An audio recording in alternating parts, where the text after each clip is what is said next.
A very good morning to our panel of speakers and teachers.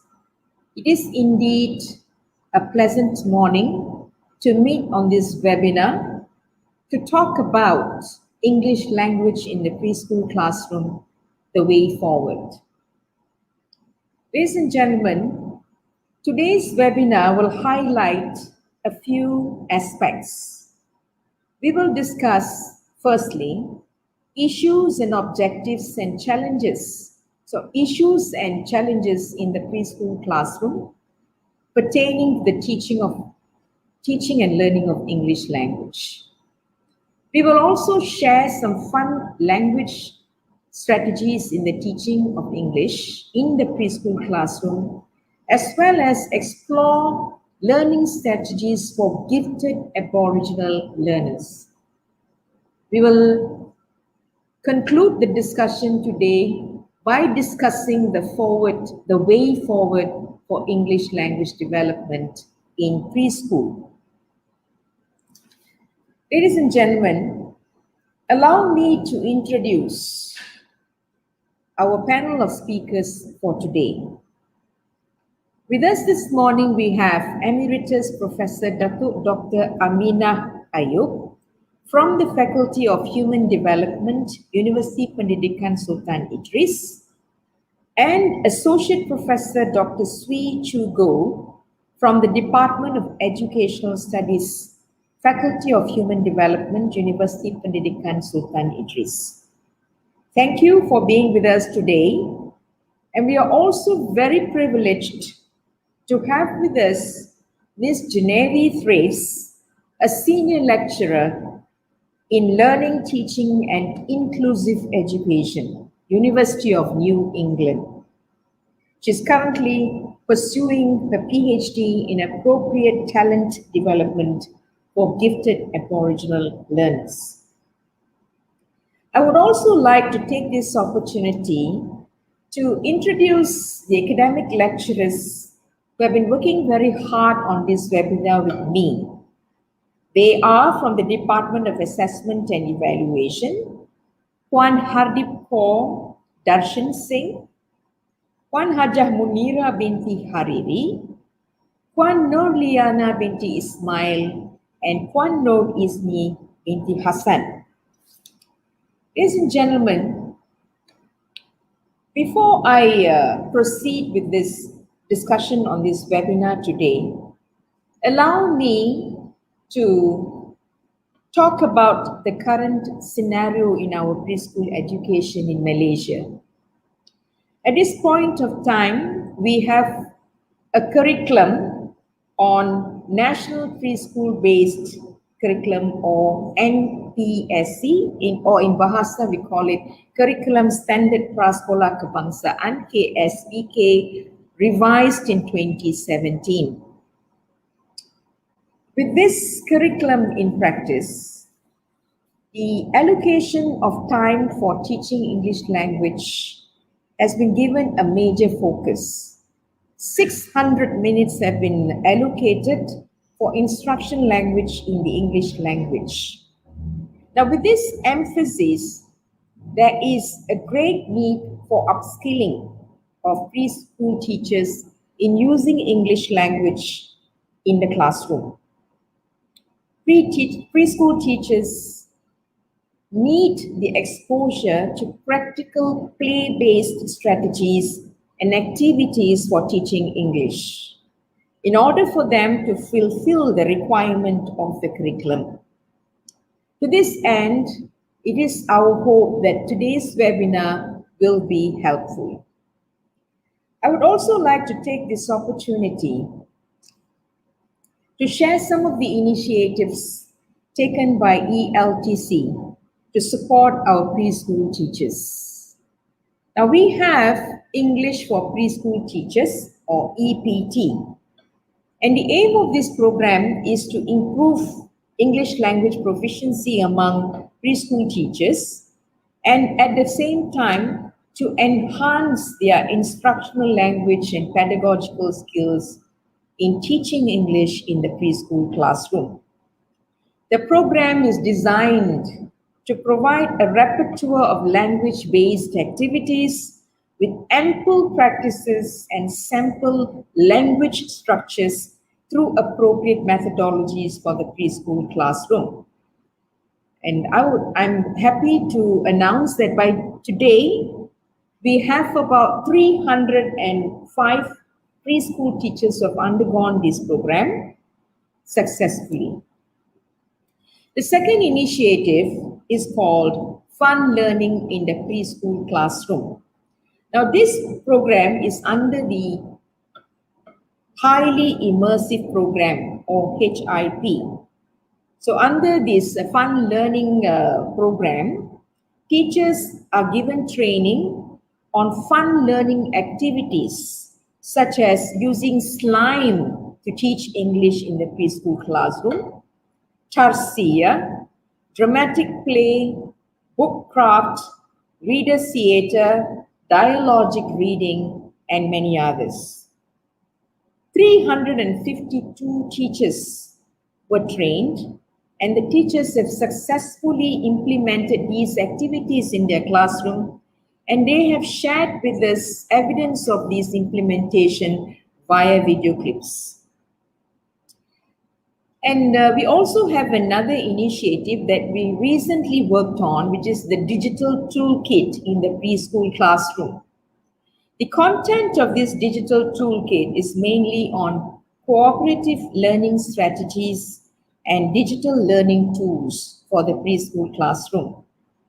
The interactive coloring and NPSC vocabulary digital games, for example, give the opportunity for preschool teachers to utilize technology in their teaching. For information, this digital toolkit works both online and offline, and we have distributed to all the preschool teachers in the central zone so far. There is a plan to distribute this digital toolkit to all the preschool teachers in the nation. And I would also like to take this opportunity to thank Bahagian Sumber Teknologi Pendidikan, BSTP, for cooperating with us in broadcasting this digital toolkit on EduWeb TV. So thus, we in ELTC, we have taken a lot of initiatives to support our preschool teachers in our agenda to bring them to translate the curriculum well in the classroom. However, we are also aware that there are many issues and challenges with regards to teaching of English in the preschool classroom. For that, ladies and gentlemen, we are fortunate today to have Associate Professor Dr. Goh from UPSI, who has actually undertaken a project, a study, to discover some of the issues and challenges faced by our preschool teachers. So let me now invite Dr. Goh to share with us her findings through her study. Dr. Goh? Good morning, Dr. Vanita, and good morning to Emeritus Prof. Dato Dr. Amina, Ms. Genevieve, and everyone here with us today. Thank you, Dr. Vanita, for having me. Thank you. To your question about challenges that our preschool teachers face with regards to the English language, I believe there are two different perspectives to this question. One is the overall challenges in using English to teach as per the requirement of the NPSC. And second would be the specific challenges of teaching the English language itself. I recently had a grant from the National Child Development Research Center of UPSI, which gave me and my team the opportunity to investigate these matters, but more specifically on using English as a medium of instruction. My team and I undertook the study because of our own discomfort that there were so many criticisms that low English language proficiency among these teachers was the biggest challenge, yet little is understood about the language proficiency of these very teachers in their own context. Now, the study survey was very useful, but it was the preschool teachers' own voices that was very revealing. It was very heartening to know that all the preschool teachers involved in my study had relatively positive views about the change towards using English as a medium of instruction for part of their instructional tasks. Without a doubt, majority of them, however, said that having a higher proficiency in the language would be beneficial and they would like to further improve their proficiency. However, we need to listen to their voices. They emphasize through interviews that it is not simply a matter of proficiency. For example, they need to consider the multiple diversity of ages of the children in their classroom. Some of these children are hearing the language possibly for the first time, especially children from the rural schools. For children in these rural schools, they have very little opportunity to speak the language. Therefore, preschool teachers find it doubly difficult to use it in the classroom, and most have to switch between the national language, the children's own mother tongue, and also English. Even during an English language class, there must be code switching. But generally, our preschool teachers have the interest and well-being of the children at heart. But sometimes trying to convince parents and children, particularly in rural areas, about the relevance of learning English can be difficult. So this is because these children have very little contact with speakers of the language. So this would be one challenge. We also have the challenge of breaking down walls of negative perceptions and teachers' own beliefs. Teachers' beliefs can have a powerful influence on how they behave and what they choose to do in the classroom.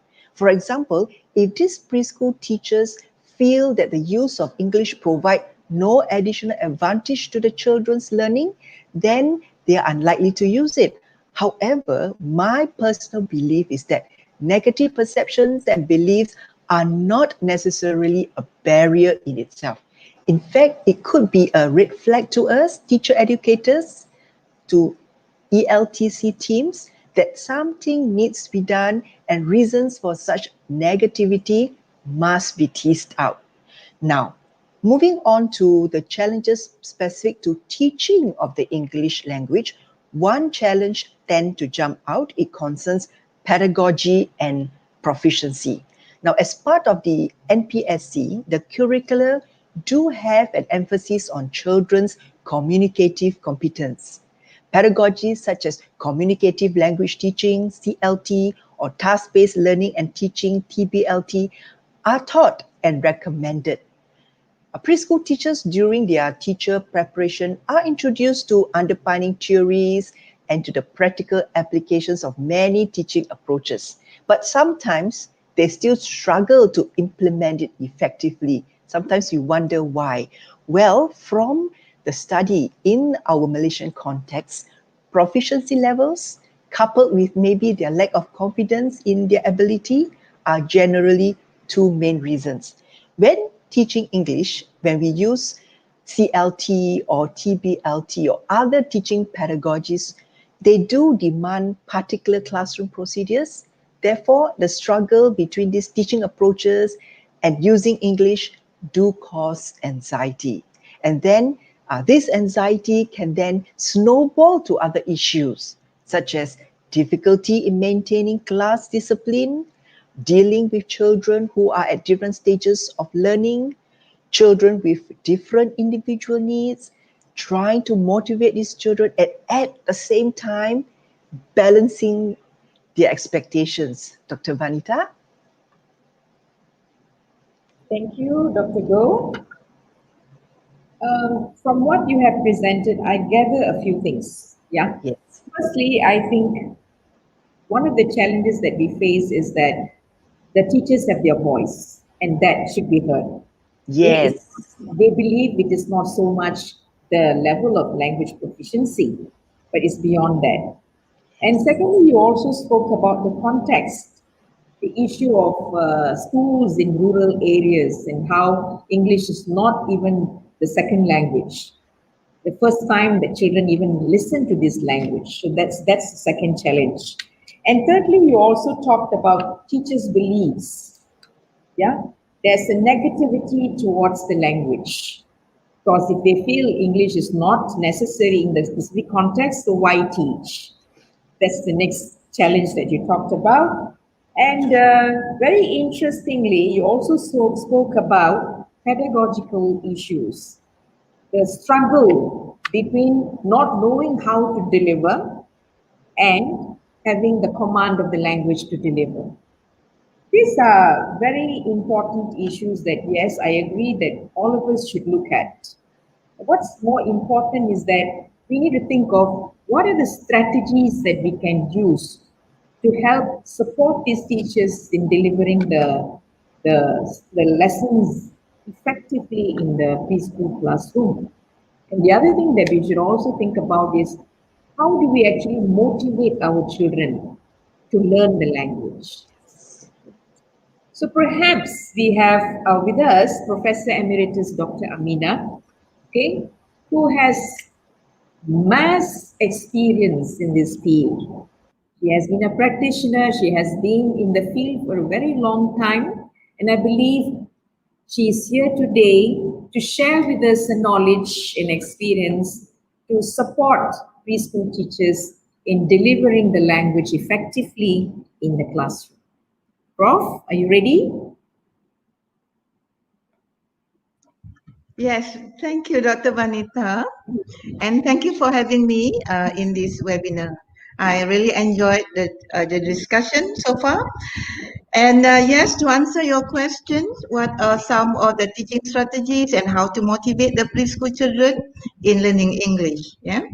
Here, I think I would like to recommend a strategy or strategies that I have used and have been proven to be effective in learning concept as well as English language, yeah, in preschools. Now, my own research 2 years ago in 2018 on STEM stream education in preschool. Yes, stream can stand for religion, can stand for reading. Yeah, so we take both. Now, we found that after undergoing several weeks of STEM stream education or doing the projects, the preschool children's communication and thinking skills were enhanced or improved through their participation in the learning process. So the strategy that we use, we call brain-based active learning strategies. Yeah. So let me explain. Brain-based active learning strategy starts from brain-based learning. So what is brain-based learning? It is an approach based on scientific research on how the brain functions and learns. So if we understand how the brain functions, then we can tune the way we teach, the way the children learn, and improve in terms of our pedagogical skills. Now, in this approach, information that we see, hear, or touch, smell, and taste, and through our senses, are all being stored in neural connections that are formed between brain cells. We call it neural network, yeah. And within the brain, yeah, within this neural network, there's a middle part of the brain that controls emotion, that has an influence on how the neural connections are being, consolidated or solidified. And this part of the middle part of the brain control emotion would transmit neurotransmitter such as dopamine or serotonin. Dopamine is, when you are happy, so learning become, very fast. But this positive emotion would enhance the wiring of the neural networks, hence facilitate learning, while the serotonin would some sort make the children a little bit moody or not very happy, and it will inhibit their learning. So therefore, we need to make sure that learning is fun, is enjoyable to the children. So learning environment has to be non-threatening, friendly, as well as warm, with plenty of help from the teachers, yeah, and also support from the teachers. Teachers need to understand children's feeling. Make sure that they are motivated, they want to learn. And so how to do it? We need to make sure that teachers pay attention to every child, every student.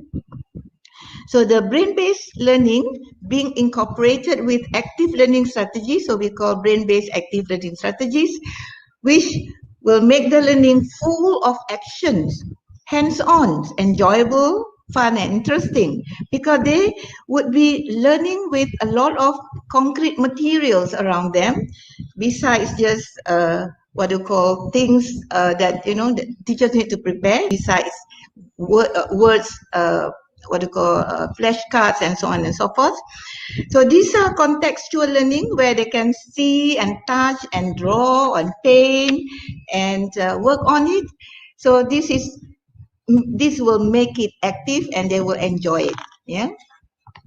So in our STEM stream project we did at KEMAS, KEMAS stands for Department of Community Development. We start with an inquiry lesson. Always we start with inquiry lesson where the teacher and the children will discuss what they already know and what they want to know about the project they're going to do. Now, it is important to pay attention to what the children already know so that you can not to exclude children, because some children know a little bit, some children know more. So therefore we need to take consideration into that. So at this introductory stage, the teacher will prepare reading notes. She of course will prepare earlier the reading notes and print it and give to every student, yeah, or every child. So let me give you an example in the stream project that we were doing here. On the slides, it shows that this is a project about making pop-up cards, which we see on the slide, and the children were giving reading notes about shapes, both in Malay language and also in English. So they learn about names or different shapes in Malay language as well as in English. And then later they are going to cut the papers into this kind of shape that they choose, and they are going to make the greeting cards. With the help of the teachers, they are going to make the pop-up cards. Yeah. Now, of course, the project takes a few weeks, like 2-3 weeks. But then I'm just explaining to you about just the beginning and how we use this reading notes. Yeah. So they will later learn about how to write happy birthday, happy Mother's Day, or whatever greeting card they want to, greeting words they want to write. Yeah. So like thank you card and so on. So these are new words for the kids to learn to read, to listen, and also to write, also to paint and so on. So you can prepare reading notes if you are teaching some other topics, like for example, if you are teaching about water, you can prepare reading notes about water and so on. Yeah. So how did we use these reading notes? We use active learning strategies to help children learn new words from the reading notes. Yeah. So of course here you have the words. So the main strategy is to encourage the children to read and repeat and many times, saying many times through many strategies. Yeah. For example, they read and talk about it, and they read and they describe the shape. They read and draw or paint the shapes. Yeah. They read and write the name of the shapes. They read and ask questions about the shape. Why it is called diamond shape? Why it is called a heart shape? Can we call something else?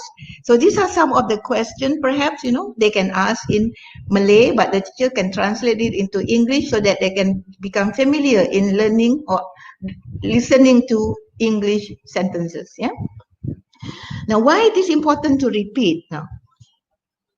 Using different ways to repeat the words will definitely stick the words to their brain, strengthening their neural connection in the neural network. So when the message goes to and fro, eventually it becomes, stronger, and this will help them retain the information, the names of the words, in their long-term memory. So beginners and young learners will therefore need lessons that are short and repetitive, rich with the words that they are learning about, because they need to learn the vocabularies, and the lesson that allow them to practice their listening and pronunciation skills would definitely enhance their learning of the language. Yeah, so at the same time they can play with the words in hands-on and enjoyable activities, including singing and rhyming. They can sing songs like birthday songs or happy Mother's Day song or happy Teacher's Day song, or say thank you and so on. So in summary, I like to propose that brain-based active learning strategies to be used for our by our preschool teachers to teach English language to preschool children, because it will make the teaching fun and interesting and at the same time meaningful for them. I stop here for now. Prof, Prof, from what you have presented, you spoke about incorporating active learning strategy with brain-based learning. And I believe this is an apt approach, especially when we talk about preschool children learning. You also spoke in detail about repetition strategy. Repetition is actually a behaviorist theory. The more you say the word, the more you remember. From short-term memory, it goes to the long-term memory. And I like what the line that you mentioned just now. Repeated actions strengthen the neural networks in the brain and help with retention. This is Yeah. so true. In the preschool classroom, we do have this strategy. Teachers do have oral drilling in the classroom, but sometimes we must be very careful because repetition can become boring. It's so important that repetition is done in a fun way. So as you have mentioned in your stream project, using the notes, using the play-based activity to have the repetition, I think that's a very useful strategy, and I think it should be explored further in the classroom. And also, Prof, you mentioned on this read and talk, read and paint, read and ask questions. Okay, probably what I can suggest is that we can take that at stages, get them to read and talk first, and once they're comfortable with that, they can move on to read and paint. Children love painting, children love coloring. This is how we actually utilize the interest in the classroom. Yes. Yeah. Thank you very much. Just Sure. 1 minute, yeah. Now, this is not just one lesson, yeah. Even though it is an introductory lessons, but it goes several lessons, because you cannot do all this read and talk, read and ask question all at one time. Because, for children to learn the words, they need time to, Yes, exactly. to really Yes. memorize it, remember it, recall it. So Yes. therefore, it takes several lessons to complete the activities. Thank you. Yes, yes, thank you, Prof. This goes back to the issue of context that Dr. Go mentioned just now. Different contexts have got different difficulties, different complexities. So we cannot say that what works in one context will work best in another context. So we still have to consider the kind of children that we have, their learning styles, the level of motivation to learn the language, the exposure to the language itself. These are aspects that we need to consider, and we then need to look at the strategies and cater those strategies according to the needs of the children. Thank you very much, Prof. That's indeed a very good presentation on strategies. And I think preschool teachers who are in the webinar will definitely explore these strategies in their own classrooms. Ladies and gentlemen, there's also a population in our nation, a very unique population, who I believe has very little exposure to English language. Sometimes it's even a foreign language, this context. These are the indigenous children. Now, how can we support Indigenous children in learning English language? How can we support our English preschool teachers in the Orang Asli schools to help their children in learning the language? We are grateful today to have Miss Genevieve Trave, who will share with us some of her work. I think she is working on her PhD project with Aboriginal children in Australia. So I would like to invite Ms. Genevieve, but before that, would you like to define the term gifted Aboriginal children as you are referring to in your text? Because in Malaysia, when we say gifted, it has got a different meaning. So I think it's important for you to define the term with us before you begin your presentation. Thank you. Thank you, Dr. Vinitha, and thank you for having me. So this is a complicated term and can mean different things depending on context. There are many different Aboriginal groups in Australia and they often value different activities as gifted. For example, the Yolngu, who I've worked with for my PhD, value things such as didgeridoo playing and dancing as areas of giftedness. But in schools, our focus tends to be on intellectual giftedness. And in this setting, a gifted Aboriginal student would have a higher level of academic potential. Unfortunately, though, teachers often fail to recognise this potential in Aboriginal learners, and this can be due to deficit mindset, so a belief that Aboriginal students are not competent learners, or due to the fact that intellectual giftedness may look different in Aboriginal students. So, for example, in Western classrooms, we often think the gifted child will ask lots of interesting questions, and that's what we look for. But for the Yolngu, who I worked with, it is rude for a young person to ask questions. So this is not a behaviour the gifted child will exhibit if they are Aboriginal, meaning they are often missed.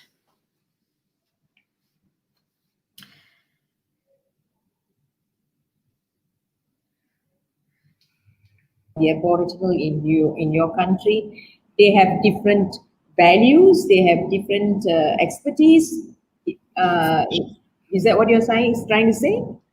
Absolutely. So they look at different activities and view them as being areas of exceptionality than what we may view as areas of exceptionality. Yeah.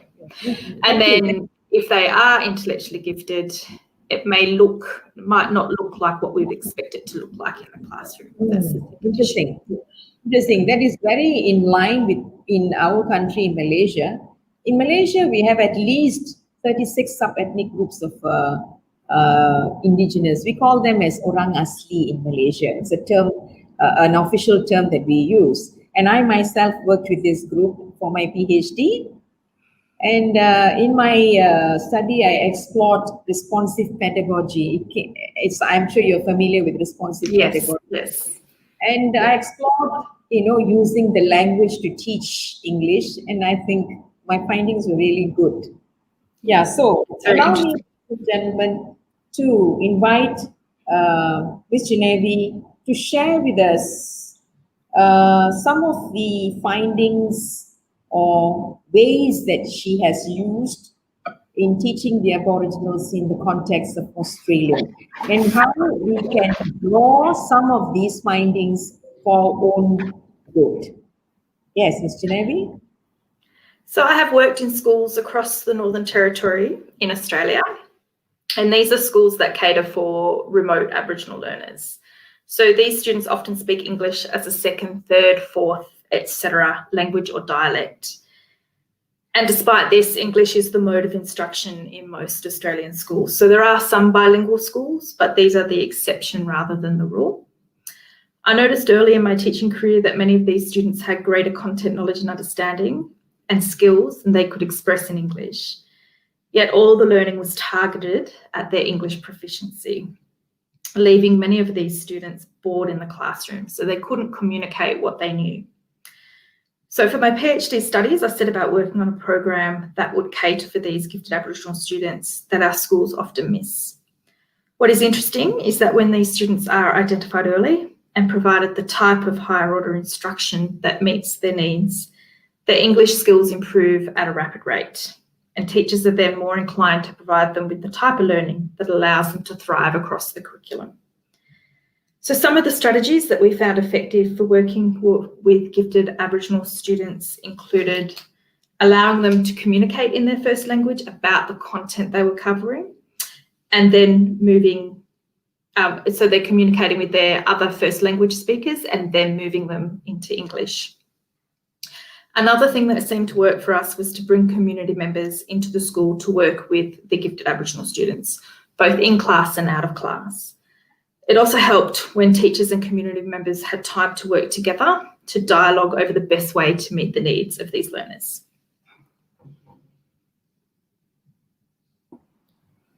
This is actually evident of responsive pedagogy. Because in responsive pedagogy, we actually look at using their dialects, using their social experiences to teach English. That's correct, yeah. Yes, and in Malaysia, our Orang Asli children, their social experiences are very unique. Yes. Unlike the other children, they spend most of their time at home, at the rivers. That's the kind of semiotics that covers their life. And using the best of these resources to teach English is very effective. Mm-hmm. So thank you very much, Ms. Junevi. Now that we have spoken about issues and challenges, we've also covered strategies, effective strategies to teach English in the preschool classroom, shared by Professor and also by Ms. Junevi in the context of Aboriginal students. What's next? What's the way forward for English language education in the preschool classroom? How do we move? Where do we move? How do we shape this pathway that we have taken to help our children survive the challenges that is coming in future? So let's hear from Professor Dr. Goh. Okay, Professor, are you ready? Yes, thank you very much. Yes, I to share with us your opinion on the way forward for English language in the preschool class. I think, thank you, Dr. Vanita. One of the ways is we need to support our preschool teachers. So coming back to the study that my team and I did, the research showed that speaking and writing skills are identified as the most problematic, whether using it in instructional tasks or teaching it. Speaking and writing are generally better known as productive skills, where concentration and confidence are needed to produce the language. Therefore, it is important that our preschool teachers are supported in developing these skills and confidence in teaching parts of the curriculum that requires these two important skills, right? Teacher education programs or professional development programs could therefore include the kind of speaking and writing activities that are most effective with particular age groups and levels. Training in writing skills should consider the kind of writing young children should be doing. I personally believe that it is not too early to do some creative writing with children. It is actually my personal belief that after listening to Prof. Amina and to Ms. Genevieve and to yourself, that preschool teachers should also be helped to develop the knowledge and skill, their attitudes, and give them the autonomy necessary to construct their own context-specific pedagogy. This will be especially more relevant to the Orang Asli teaching and learning environment, right? And professional development programs could also zoom in on the challenge of differentiated learning, how to work with mixed level children or children with learning difficulties. I feel that this sometimes go unrecognized. Preschool teachers often do ask, why do some of my children in my class learn the language well, some to a certain extent, some simply resist doing so. It is very heartening that now modules have recently been quite popular. Modules have proven to be beneficial towards providing preschool teachers with the essential elements of effective instruction. However, a note of caution, over-dependence on modules can also be a constraining factor, like preventing preschool teachers from being creative and innovative in their teaching. After all, like Prof. Amina and yourself said, preschool teaching should be spontaneous and fun, Dr. Vanita. Thank you, Dr. Go. So basically, we are saying that we need to emphasize on productive skills. Yeah. Yeah. And I do believe that, with these productive skills, children will feel more comfortable and confident in using the language before they move on to the other skills. And you also said something about differentiated learning. I think our curriculum, KSPK, focuses on this differentiated learning strategies, and teachers are looking at these different strategies in their teaching in the classroom. Good. So thank you, Dr. Go. Let's listen to Professor Emeritus Dr. Amina. What's your view on the way forward for English language in the preschool classroom, Prof?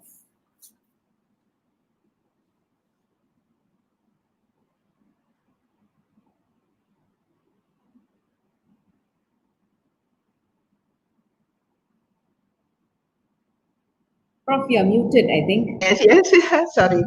Okay, so Dr. Vanita, thank you. Before I answer your questions, let me just read some of the familiar quotes, by famous educationists. One is, children are born to learn and every child can learn. So we need to believe that every child can learn. They might be on different level or different pace, but they can learn because they are born to learn. And they can learn if they feel safe, they can take risk, they can ask questions, they can make mistakes, they can learn to trust, they can share their feelings, and they can grow and learn. So this is what Alfie Kohn said, that if they feel safe, then they can learn better. So indirectly, we are saying here that every child can learn and that the learning must be active, safe, and brain-based, where their emotion is strong, is motivated, is stimulated. Yeah. So now how do we support teachers in improving their teaching? Now, first of all, we need to allow teachers empowerment, to give empowerment to teachers to use strategies that they think appropriate for their children. Only the teachers know the level, the background, and also the interest of the children in their school, in their preschool. Yeah. So therefore, firstly, teachers should provide explicit and systematic instruction in vocabulary. For example, when introducing new words to children, they need to try to make them feel immersed in the word. Explicitly expose them to the new words by talking, singing, writing, and listening about it. And try to have conversation using new words. Take time to explain the meaning of the words if the children do not understand. And teachers can consider using visual aids to illustrate meanings of the words or provide read aloud story related to the new topics or the new words. And that's how they can immerse the children in English language learning. Secondly, teachers need to expose the children to basic English language input, which includes alphabet knowledge, alphabet knowledge. There is knowledge about letters, recognizing the alphabets and how it sounds like, and phonological awareness. Refer to ability to manipulate the sounds that make up the language. For example, boat. What are the alphabet that are in the word? Boat, goat. So in preschool, teachers can promote phonemic awareness through activities such as recognizing rhyming words, listening to syllables within the words, recognizing beginning sounds in the words, and also matching those sounds to letters. For example, how do you spell bus? What word, what alphabet would you know that you need to use to spell the word bus? So therefore, we need to sort of create this phonemic awareness because it is very critical for children to learn reading. Thirdly, we need to utilize simultaneous teaching of English with other subjects, which I have given an example where I include English language learning in my STEM project. Yeah, so some authors refer this as English language across the curriculum. And so this mechanism actually has been stipulated in your National Preschool Standard-Based Curriculum, which you call EMK or Element Across Curriculum. Yeah. So I think teachers should optimize this opportunity to integrate English directly or indirectly through the teaching of other subjects. It does not mean that if you are teaching Bahasa Malaysia, you cannot also introduce some English words. I think it is okay. And I think you can also introduce English through arts, in the teaching of arts, in the teaching of physical education, in the teaching of moral education, in so many other subjects that you are teaching in preschool. So in this way, slowly the children will build their familiarity to vocabularies and phrases related to different contexts and content. Yeah. So hence enriching their English language development. Okay, Prof.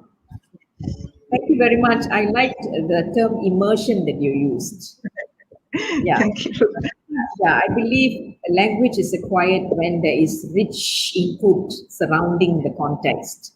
So in Malaysia, many of our children, especially in the rural areas, do not have that advantage. So it is in the hands of the preschool teachers to provide this immersion in the classroom. So thank you very much, Prof. Let's move on to Miss Nevi. What do you think is the way forward for English language with our young learners? You're muted, I think. Yeah. So I think the biggest thing my research has shown is that we cannot assume that Aboriginal learners do not bring to the classroom rich knowledge and experience. Because of their low English proficiency, teachers often assume a deficit mindset. They see the students as lacking. But we know that if they have a rich understanding of their first language, which many do, then they bring a lot of language knowledge to the learning of their second, third, fourth language, etc. We also know that early and sophisticated language development in first language is a good indicator of giftedness. But this can be hard for us teachers, who are usually not first language speakers, to assess. My research has shown that working with home communities is a great way to discover which students exhibit this trait and may therefore need something a little different in their learning. If we can avoid these students becoming bored early, we have a better chance of keeping them engaged in their learning in the long term. So some ways of tapping into students' prior knowledge that I've used with Aboriginal students include teaching traditional stories that the students are familiar with in their first language, but in English. Another example includes teaching musical terms using the didgeridoo, or looking at spear throwing to help students build basic language around movement. But it is important to remember that the cultural knowledge has to be specific to the group you're working with. There are many Aboriginal people in Australia who do not have a cultural connection with the didgeridoo or do not engage in traditional hunting. So it would be inappropriate in those circumstances to use the processes described above earlier. The important thing is to know our students and their backgrounds if we're going to tap into their funds of knowledge. Okay. That's it. Thank you. Thank you, Miss Genevi. Right. Ladies and gentlemen, based on the presentation today, if I conclude, if I can conclude, there are three aspects or perspectives that we need to look at when we talk about English language in the preschool classroom. Based on the presentation by the panels, I think one perspective is to look at teachers, the complexities, their voices, their needs in terms of proficiency and in terms of pedagogical needs. That has to be addressed. And the other perspective is on students themselves, the context that they are coming from, their language needs, the exposure to the language itself. This is on the perspective of the children, the learners. And we need to tailor resources, which is the third perspective. The resources should be useful, should be contextual in the sense that learning language is not something difficult, something that they can be confident and happy to learn with. That's the fun learning approach. So these are the three things that the panel has conveyed in this webinar today. And I would like to take this opportunity to explain that we in English Language Teaching Center, Ministry of Education, is actually taking the effort towards addressing these perspectives.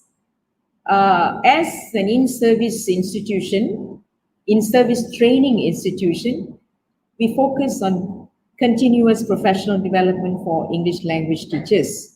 Now, they are from preschool up to the secondary level. As I have mentioned earlier, we have initiatives to support these teachers, both to improve their proficiency and to enhance their methodology. So that's what we are doing. And based on what the panel has suggested today, I think we are on the same track. We are working towards what is being suggested.